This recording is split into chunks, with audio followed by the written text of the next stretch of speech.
Hello my lovely viewers, welcome back to my channel. আমি মধুমিতা, আপনারা দেখছেন মধুমিতার রান্নাঘর। আজ নিয়ে এসেছি ঝিঙে আলু পোস্তর রেসিপি।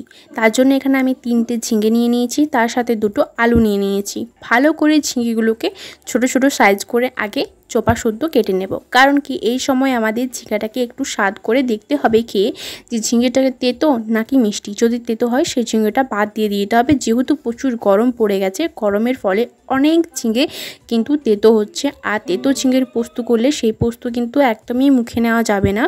একটা ঝিঙের জন্য পুরো রান্নার স্বাদটা কিন্তু নষ্ট হয়ে যেতে পারে।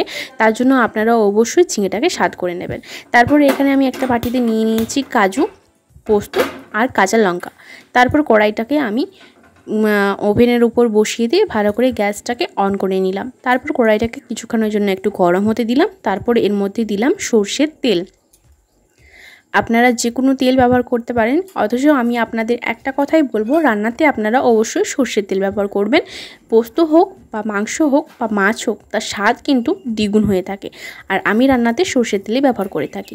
তারপর এর মধ্যে দিয়ে দিলাম পাঁচফোড়ন দিয়ে দিয়েছি 1 চামচ পাঁচফোড়ন দিয়েছি। আর আপনারা এখানে পাঁচফোড়ন না দিয়ে কালো জিরেও দিতে পারেন। তারপর এখানে 2টো দিয়ে দিয়েছি তেজপাতা দেওয়ার পর এখানে আমি দেব সামান্য একটুখানি পরিমাণে চিনি। ভালো করে আগে নাড়াচাড়াটা করে নিলাম। তারপর এর মধ্যে অ্যাড করে দিলাম একটুখানি চিনিটাকে অ্যাড করে দেওয়ার পর আমি এখানে দিয়ে দিলাম আলু, যেগুলোকে আমি আগের থেকে ছোট ছোট করে কেটে রেখেছি। সেই আলুগুলো এর মধ্যে দিয়ে নাড়াচাড়া করে ভালো করে আগে আমাদের করে নিতে হবে ভাজা। তার আগে এর সাথে দেব একটুখানি লবণ, যেটা আমাদের খুবই প্রয়োজন। রান্নাতে কিন্তু লবণের স্বাদ মারাত্মক লেভেলের হয়ে থাকে। লবণ ছাড়া কিন্তু কোনো রান্নাই ভালো লাগে না। তার জন্য আমরা এর মধ্যে আগের থেকে দিয়ে দেব লবণটা কিন্তু আপনারা আপনাদের স্বাদ মতো ব্যবহার করবেন, কারণ কি 1 চামচ দিয়ে শুরু করুন, তারপর আপনারা স্বাদটা একটু দেখে নেবেন, তারপর কিন্তু ব্যবহার করবেন। লবণ দিয়ে একটুখানি হলুদ দিয়ে দিলাম। যতই হোক পোস্ত, একটুখানি রংচঙে পোস্তই কিন্তু ভালো লাগে দেখতে। তারপর ভালো করে চলুন আলুটাকে ভাজা করে নেওয়া যাক। তার আগে এর সাথে আমি দেব একটা গোটা টমেটো নিয়ে নিয়েছি, যেটাকে আমি 4 ভাগে ভাগ করে নিয়েছি। সেই টমেটোটা আমি এখন এর মধ্যে অ্যাড করে নিলাম। তো চলুন ভালো করে নাড়াচাড়া করে ঢাকা দিয়ে দিই সেদ্ধ হওয়ার জন্য। আলু আর টমেটোকে ভালো করে কুন্নি দিয়ে চেপে পুরোটা একসাথে মিক্সড করে নিলাম। তারপর এটাকে ভালো করে সেদ্ধ হওয়ার জন্য ঢাকা দিয়ে দিলাম। কোনো সবজি যদি বেশি নাড়াচাড়া করা হয়, সেই সবজিটা কিন্তু সেদ্ধ হয় না, অথচ বেশি নাড়ার ফলে সেটা একটু হাফ সেদ্ধ হয়ে যায়, ফলে রান্নাটা ভালো হয় না। তার জন্য আপনারা 1 2 বার নাড়াচাড়া করে ঢাকা দিয়ে দেবেন। কিছুক্ষণ পর ঢাকা খুলবেন, দেখবেন সবজিটা অনেকটা ভালো সিদ্ধ হবে আর খেতেও স্বাদটা খুব সুন্দর হবে। তারপর ঢাকাটা খুলে নেব। যখন দেখব যে আমার সবজিটা প্রায় 50% মতো সেদ্ধ হয়ে গেছে, তখন ঢাকাটাকে খুলে নিলাম। ঢাকাটাকে খুলে নেওয়ার পর ভালো করে একটুখানি চাপা দিয়ে ভালো করে কুনিয়ে দিয়ে প্রেস করে সবটা একসাথে মিক্সড করে নেব। যখনই দেখব যে আমার আলুটা 50% মতো সেদ্ধ হয়ে গেছে, তখনই আমরা বুঝতে পারবো। টমেটোটাকে ভালো করে একসাথে মিক্সড করে নিলাম।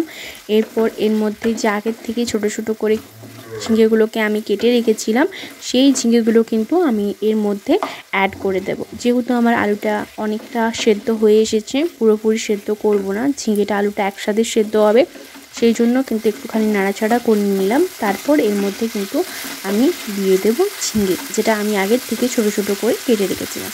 তো চলুন এর মধ্যে একটু করে ঝিঙেটাকে পুরোটাকে অ্যাড করে নেওয়া যাক। ভালো করে ঝিঙেটাকে একটু ভাজা করে তারপর ঢাকা দিয়ে দিতে হবে। তো চলুন ঝিঙেটা ভালোভাবে আলু ঝিঙে একসাথে সেদ্ধ হয়ে যাক।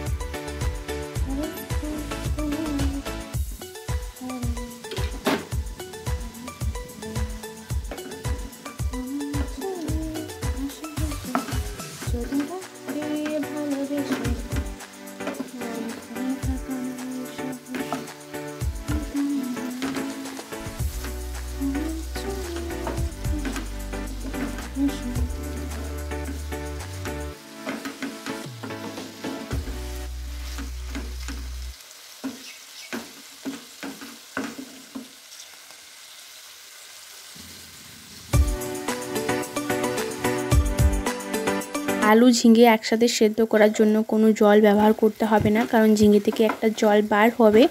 তারপর অনেকক্ষণ ঢাকা দেওয়ার পর যখন আমি খুললাম দেখলাম ভালোভাবে সেদ্ধ হয়ে গেছে। আর কুনি দিয়ে একটু চেপে চেপে ভালো করে আলুর ঝিঙে পুরো একসাথে মিক্সড করে নিলাম। আমি এখানে লঙ্কা ব্যবহার করলাম না, কারণ যেহেতু আমি পোস্তর সাথে লঙ্কা আগের থেকে বেটে রেখেছি। আর এখানে দিয়ে দিলাম জল। একটুখানি জল না হলে পোস্ত একদমই শুকনো শুকনো ভালো লাগে না, তার জন্য একটুখানি এখন দিয়ে দিলাম এর মধ্যে জল। একটুখানি পোস্তটাকে ভালো করে ফুটিয়ে নেব। যেহেতু এখনও পোস্ত দিইনি, আলু আর ঝিঙেটাকে ভালো করে ফুটিয়ে নেব। তারপর এর মধ্যে দিয়ে দেব পোস্ত দিয়ে কিন্তু আমরা বেশিক্ষণ ফোটাই না, পোস্ত কিন্তু ছিটে যেতে পারে।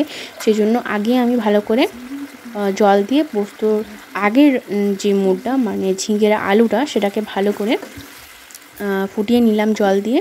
তারপর এর মধ্যে দিয়ে দিলাম পোস্ত দেওয়ার পর ভালো করে নাড়াচাড়া করে নিলাম।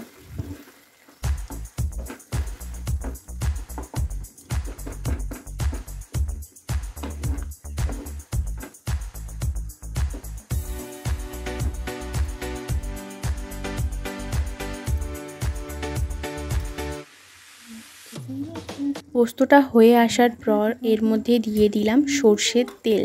সর্ষের তেল দিলে কিন্তু পোস্তর স্বাদ অতুলনীয় হয়।